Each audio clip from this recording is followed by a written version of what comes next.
The person I interviewed was Mr. Han Xiangning, who's considered as a cosmopolitan artist in Taiwan. Mr. Han was born in Taiwan in 1939. He's a famous photorealism painter.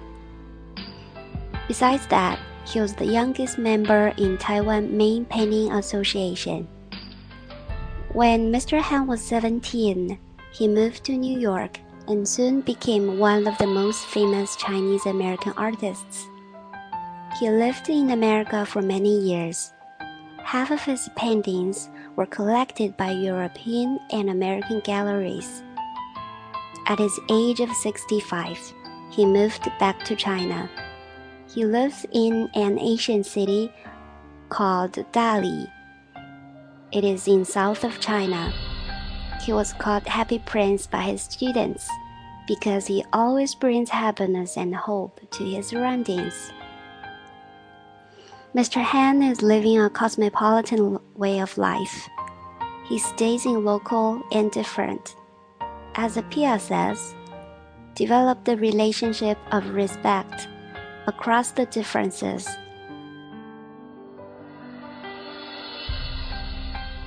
When I asked Mr. Han to talk about his life, he compares his life as a journey.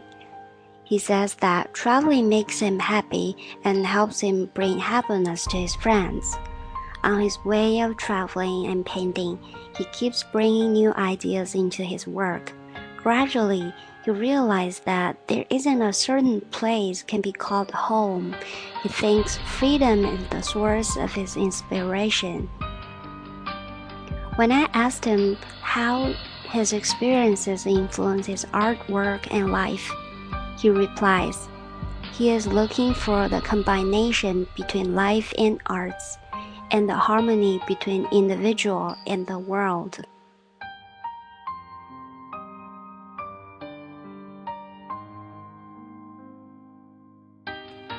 The reason why he uses a lot Chinese themes is not because he's going back to Chinese traditional way, but he considers it as a bridge to connect Chinese to the world.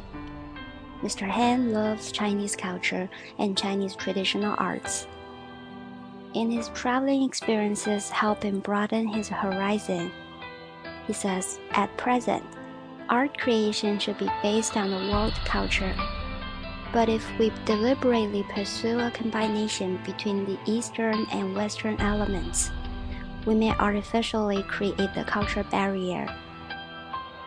As an artist, Mr. Han recorded his traveling by his paintings, which are the portraits of his cosmopolitan belief.